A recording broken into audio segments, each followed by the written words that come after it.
إن الحمد لله نحمده ونستعينه ونستغفره ونعوذ بالله من شرور أنفسنا ومن سيئات أعمالنا من يهده الله فلا مضل له ومن يضلل فلا هادي له أشهد أن لا إله إلا الله وأشهد أن محمدا عبده ورسوله أما بعد يا أيها الناس اتقوا ربكم الذي خلقكم من نفس واحدة وخلق منها زوجها وبث منهما رجالا كثيرا ونساء واتقوا الله الذي تساءلون به والأرحام إن الله كان عليكم رقيبا فإن أصدق الحديث كتاب الله وخير الهدي هدي محمد صلى الله عليه وسلم وشر الأمور محدثاتها فإن كل محدثة بدعة وكل بدعة ضلالة وكل ضلالة في النار. அன்புக்குரிய இஸ்லாமிய சகோதரர்களே, தாய்மார்களே, இன்றைய மார்க்க அமர்விலே நான் உங்களுக்கு மத்தியிலே சுன்னாவின் முக்கியத்துவம் என்ற தலைப்பிலே ஒரு சில செய்திகளை சர்மியாவின் ஊடாக உங்களுக்கு எடுத்து வைக்கலாம் என நினைக்கிறேன்.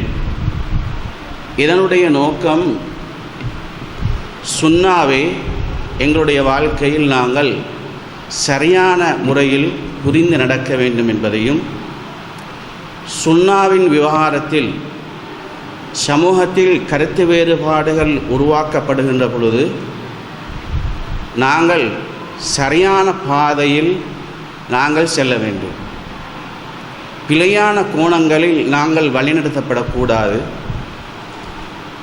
என்ற அந்த தாரக மந்திரமான சிந்தனையின் அடிப்படையிலே நாம் எல்லோரும் இந்த உலகத்தில் பிறந்து முஸ்லீம்களாக நாங்கள் வாழ்ந்து கொண்டிருக்கின்றோம்.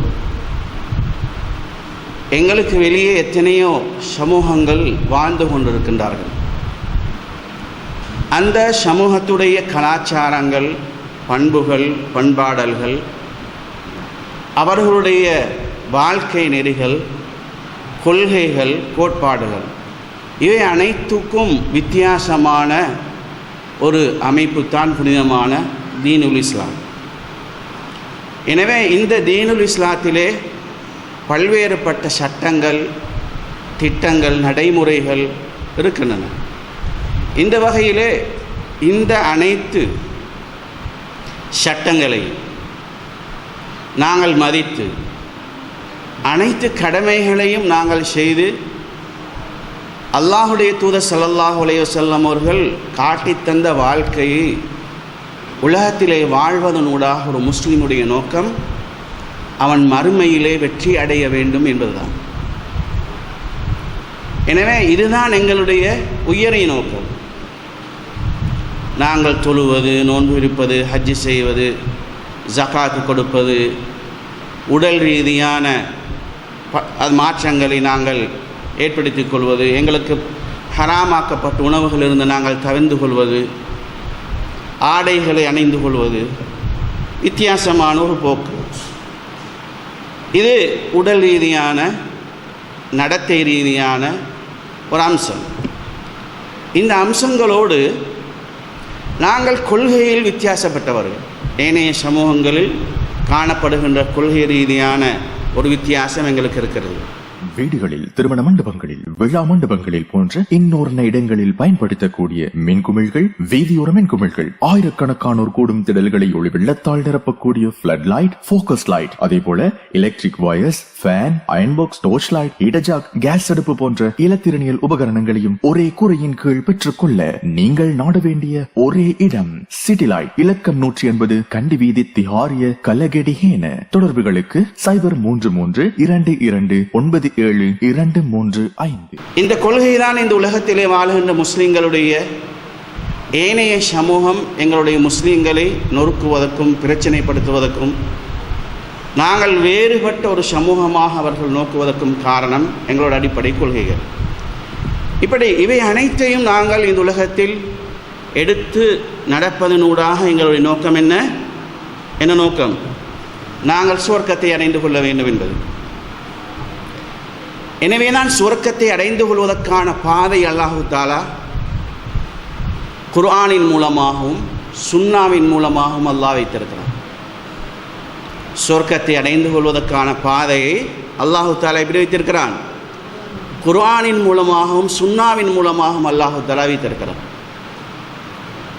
எனவே குர்ஆன் எப்படி இந்த சமூகத்தின், இந்த இஸ்லாமிய ஷரீஆவின், இந்த இஸ்லாமிய கொள்கை கோட்பாடுகளின், இஸ்லாமிய வாழ்வு உரிமைகளிலே எப்படி அடிப்படை அம்சமாக காணப்படுகிறதோ அதை விட்டு பிரிக்க முடியாத, குர்ஆனை விட்டும் விட்டு பிரிக்க முடியாத ஒரு பகுதியாகத்தான் சுன்னா இருக்கிறது. எங்களுக்கு வார்த்தைகளில் வேண்டுமாக இருந்தால் உங்களுக்கு விளங்கப்படுத்துவதற்கு குர்ஆன் 1வது, சுன்னா 2வது என்கின்ற ஒரு பகுதியை நாங்கள் வைத்துக்கொள்ளலாம். ஆனால் குர்ஆன் எப்படி இந்த சமூகத்துக்கு முக்கியமான ஒரு பகுதியோ அதை போன்று சுன்னாவும் முக்கியமான ஒரு பகுதி. இந்த சுன்னாவுக்கு பின்னால் இருக்கக்கூடிய பகுதிகள்தான் இஜ்மா, கியாஸ் என்று சொல்கின்ற அந்த பகுதிகளோடு பிரிகின்றன. இஜ்மா, கியாஸ் என்று சொல்கின்ற இந்த பகுதிகள் அனைத்தும் எங்கே போய் சேருகின்றன? குர்ஆனோடும் சுன்னாவோடும் தான் போய் சேருகின்றன. இதனால் தான் இஸ்லாமிய உலகத்தில் அதிகமாக அறிஞர் பெருமக்கள் இஸ்லாத்தின் மூலாதாரங்களை அவர்கள் சொல்கின்ற பொழுது இஸ்லாத்தின் அடிப்படை மூலாதாரங்கள் 2 தான். இஸ்லாத்தின் அடிப்படை மூலாதாரங்கள் 2 தான், குர்ஆனும் சுன்னாவும். அந்த அடிப்படை மூலாதாரங்களிலிருந்து பிரிந்து வருகின்ற 2 பகுதிகளாகத்தான் எல்லா அறிஞர்களும், அதிகமான அறிஞர்கள் இஜ்மாவையும் கியாஸையும் அவர்கள் வைத்து பார்க்கிறார்கள். இஜ்மா என்றால் ஒரு காலத்தில் வாழுகின்ற இமாம்கள் என்பவர்கள் இஸ்லாமிய அறிஞர்கள். அன்றைய காலத்திலே ஒரு புதுவிதமான ஒரு பிரச்சனை சமூகத்திலே உருவாகிறது. ஒரு புதுவிதமான சவாலுக்கு சமூகம் முகம் கொடுத்து கொண்டிருப்பார்கள். இன்று ஈரான், அமெரிக்கா, இஸ்ரேல் யுத்தம் நடைபெறுகின்ற பொழுது பல்வேறுபட்ட பிரச்சனைகளையும் சிக்கல்களையும் இஸ்லாமிய உலகம் அனுபவித்துக் கொண்டிருக்கிறது. சந்தர்ப்பத்திலே ஃபிளைட்டிலே பறந்து கொண்டிருப்பவர்கள் எப்படி தொழுவார்கள்? அதை போன்று ஒரு மாடி கட்டிடத்திலே கீழே விழுந்து நொறுங்கிய ஒரு மாடி கட்டிடத்திலே ஒருவன் உள்ளே இருக்கிறான். அவனுக்கு நேரங்களை அறிந்து கொள்ள முடியாது, நோன்பு பிடிக்க முடியாது என்றிருக்கக்கூடிய சந்தர்ப்பத்திலே அவன் எப்படி தொழ வேண்டும், எப்படி நோன்பு நோக்க வேண்டும் என்கின்ற ஒரு பதிவை, ஒரு ஃபத்வாவை கொடுப்பதுதான் இஜ்மா என்று நாங்கள் சொல்கின்றோம். இது பெரும்பாலான உலமாக்கள், மார்க்க அறிஞர்கள் சேர்ந்து இதுதான் இதனுடைய தீர்வு என்று சொல்வார். திருமண மண்டபங்களில், விழா மண்டபங்களில் போன்ற இன்னொரு இடங்களில் பயன்படுத்தக்கூடிய மின்குமிழ்கள், வீதியோர மின்குமிழ்கள், ஆயிரக்கணக்கானோர் கூடும் திடல்களை ஒளி வெள்ளத்தால் நிரப்பக்கூடிய ஃபிளட் லைட், போக்கஸ் லைட், அதே போல electric wires, fan, iron box, torch light, இடஜாக், கேஸ் அடுப்பு போன்ற இலத்திரனியல் உபகரணங்களையும் ஒரே கூரையின் கீழ் பெற்றுக்கொள்ள நீங்கள் நாட வேண்டிய ஒரே இடம் சிட்டி லைட். இலக்கம் 180 கண்டி வீதி, திஹாரிய, கலகெடிஹேன. தொடர்புகளுக்கு 0332297235.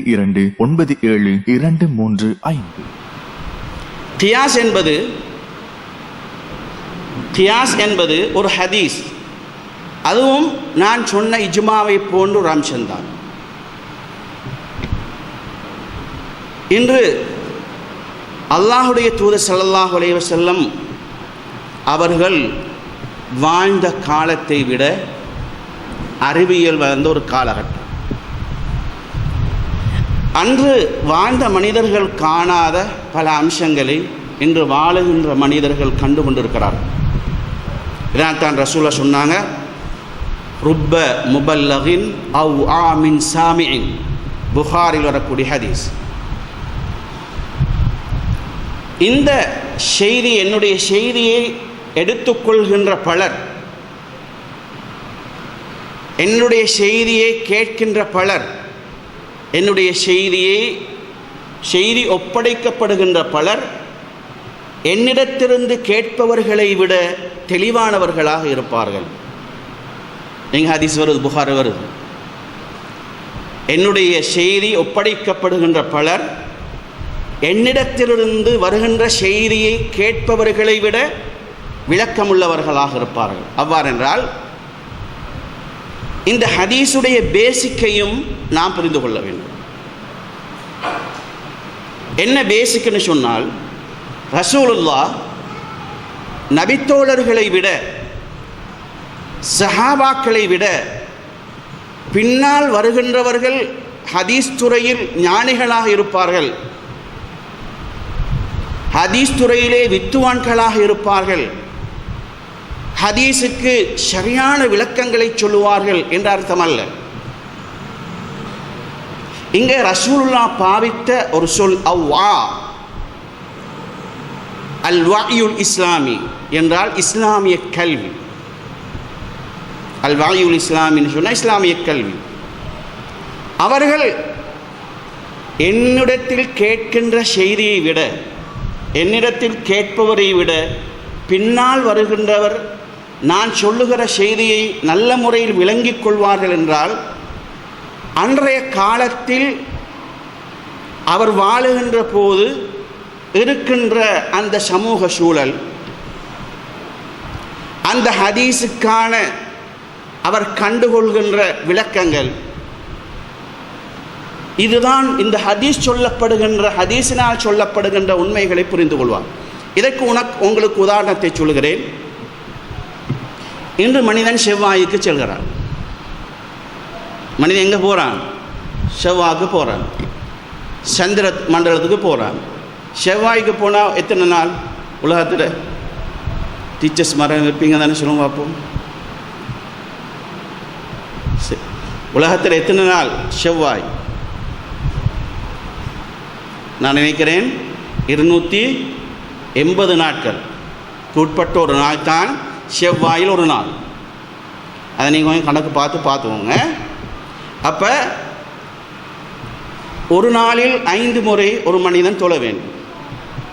வீடுகளில், திருமண மண்டபங்களில், விழா மண்டபங்களில் போன்ற இன்னொரு இடங்களில் பயன்படுத்தக்கூடிய மின்குமிழ்கள், வீதியோர மின்குமிழ்கள், ஆயிரக்கணக்கானோர் கூடும் திடல்களை ஒளி வெள்ளத்தால் நிரப்பக்கூடிய ஃபிளட் லைட், போக்கஸ் லைட், அதே போல electric wires, fan, iron box, torch light, இடஜாக், கேஸ் அடுப்பு போன்ற இலத்திரனியல் உபகரணங்களையும் ஒரே கூரையின் கீழ் பெற்றுக்கொள்ள நீங்கள் நாட வேண்டிய ஒரே இடம் சிட்டி லைட். இலக்கம் 180 கண்டி வீதி, திஹாரிய, கலகெடிஹேன.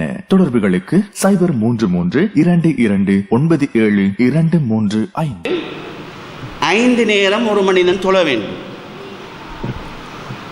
அப்படி தொழ வேண்டுமாக இருந்தால் 250 அல்லது 80 நாட்களை செவ்வாயில் கடக்கின்ற மனிதன் உலகத்தில் வைக்கப்பட்ட நாளை 24 மணித்தியாலங்களை வைத்து கணிப்பிட்டு தொழுவதா, அல்லது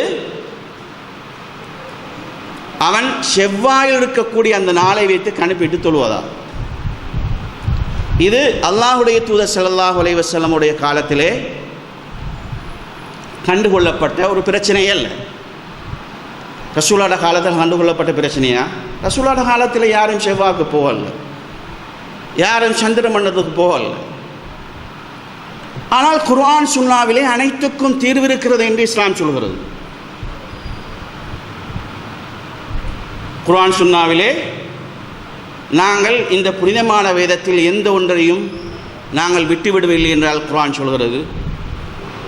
அல்லாஹுடைய தூதர் ஸல்லல்லாஹு அலைஹி வஸல்லம் சொன்னார், திப்யானல் லிக்குல்லி ஷை, இந்த அல் குர்ஆன் அனைத்துக்கும் தெளிவாக இருக்கக்கூடிய ஒரு வேதம் என்று சொன்னார்கள். இந்த வகையில் இந்த பிரச்சனை இப்போது தற்காலத்தில் இருக்கக்கூடிய இந்த பிரச்சனைக்கான தீர்வு எப்படி நாங்கள் அணுகுவது என்பதை அல்லாஹுடைய தூதர் ஸல்லல்லாஹு அலைஹி வஸல்லம் அவர்களுடைய ஹதீஸிலிருந்து நாங்கள் எடுத்துக்கொள்வதற்குத்தான் கியாஸ் என்பது.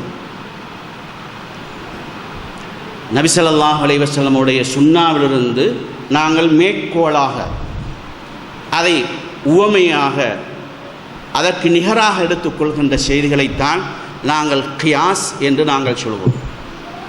எனவேதான் அறிஞர்களுக்கு மத்தியிலே இஜ்மா கியாஸை பற்றிய ஒரு கருத்து வேறுபாடு இஸ்லாமிய மூலாதாரங்களிலே வைப்பதா இல்லையா என்கின்ற ஒரு வட்டம், ஒரு சமூக அப்படியான ஒரு பிரச்சனை நடந்து கொண்டிருக்கிறது. ஆனால் எல்லா இமாம்களுமே ஏற்றுக்கொள்ளக்கூடிய அடிப்படை அல் குர்ஆன் தான் மஸ்தர், அடிப்படையான விஷயம் என்பது. இந்த வகையில் அல்லாஹுடைய தூதர் ஸல்லல்லாஹு அலைஹி வஸல்லம் அவர்கள் ஒரு முறை தஜ்ஜாலுடைய காலத்தில் வருகின்ற நிகழ்வுகளை பற்றி நபித்தோழர்களுக்கு சொல்கிறார்கள். எப்படி சொல்கிறாங்க என்றால், தஜ்ஜாலுடைய ஒரு நாள் நீங்கள் சந்திக்கக்கூடிய 40 நாளுக்கு சமமாக அல்லது 40 வருடங்களுக்கு சமமாக இருக்கும் என்று அல்லாஹுடைய தூதர் ஸல்லல்லாஹு அலைஹி வஸல்லம் சொன்ன செய்தி ஹதீஸ்களிலே காண கிடைக்கிறது. என்னை நபித்தோர்கள் கேட்கிறார்கள், யா ரசூலல்லாஹ், அந்த சமயத்தில் நாங்கள் எப்படி எங்களுடைய தொழுகைகளை ஆக்கிக்கொள்வது? அல்லாஹுடைய தூதர் ஸல்லல்லாஹு அலைஹி வஸல்லம் சொன்னார்கள், நீங்கள் எப்படி நீங்கள் ஒரு நாளை கணிப்பிடுகிறீர்களோ அதை போன்று கணிப்பிட்டு உங்களுடைய தொழுகைகளை அன்றைய காலங்களில் நீங்கள் ஆக்கிக் கொள்ளுங்கள். தஜ்ஜாலுடைய வருகையின் போது எங்களை போன்று ஒரு நாள் இருக்கும், 40 நாளுக்கு சமமாக ஒரு நாள் இருக்கும். இப்படி தஜ்ஜாலுடைய வருகையில் அந்த காலத்தில் இருக்கக்கூடிய நாட்களுடைய நீண்ட தன்மையை அல்லாஹுடைய தூதர் ஸல்லல்லாஹு அலைஹி வஸல்லம் சொன்னார்கள். எனவே இந்த ஹதீஸை வைத்து ஒருவன் செவ்வாய் கிரகத்துக்கு செல்கிறான் என்றால் அவன் கணிப்பீட்டின் அடிப்படையில் தன் தொழுகையை நிறைவேற்ற வேண்டும் என்பதை இமாம்கள் எடுத்து வைக்கிறார்கள். என் அன்புக்குரிய இஸ்லாமிய சகோதரர், இந்த வகையிலே இஸ்லாத்தின் அடிப்படைகளில் மிக முக்கியமான ஒரு பகுதி தான் சுன்னா என்பது. இதனால்தான் அல் குர்ஆனிலே அல்லாஹு தஆலா சொல்கிறான், வமா ஆதாக்குமுர் ரசூலு வஹுதூஹு வமா நஹாக்கும் அன்ஹு ஃபந்தஹு. நீங்கள் அல்லாஹுடைய தூதர் ஸல்லல்லாஹு அலைஹி வஸல்லம் அவர்கள் எதை கொண்டு வந்தார்களோ அதை நீங்கள் எடுத்துக்கொள்ளுங்கள். வமா நஹாக்கும் அன்ஹு ஃபந்தஹு. அல்லாஹுடைய தூதர் ஸல்லல்லாஹு அலைஹி வஸல்லம் அவர்கள் எதை விட்டும் உங்களை தடுத்தார்களோ அவைகளை விட்டும் நீங்கள் தடுத்து கொள்ளுங்கள், தவிர்ந்து கொள்ளுங்கள் என்று அல்லாஹுடைய தூதர் ஸல்லல்லாஹு அலைஹி வஸல்லம் அவர்கள் சொன்ன செய்தியை நாங்கள் அல் குர்ஆனிலே நாங்கள் பார்க்கிறோம். திருமண மண்டபங்களில், விழா மண்டபங்களில் போன்ற இன்னொரு இடங்களில் பயன்படுத்தக்கூடிய மின்குமிழ்கள், வீதியோர மின்குமிழ்கள், ஆயிரக்கணக்கானோர் கூடும் திடல்களை ஒளி வெள்ளத்தால் நிரப்பக்கூடிய ஃபிளட் லைட், ஃபோக்கஸ் லைட், அதே போல electric wires, fan, iron box, torch light, heater, gas அடுப்பு போன்ற இலத்திரனியல் உபகரணங்களையும் ஒரே கூரையின் கீழ் பெற்றுக்கொள்ள நீங்கள் நாட வேண்டிய ஒரே இடம் சிட்டி லைட், இலக்கம் 180, கண்டி வீதி, திஹாரிய, கலகெடிஹேன. தொடர்புகளுக்கு 0332297 235.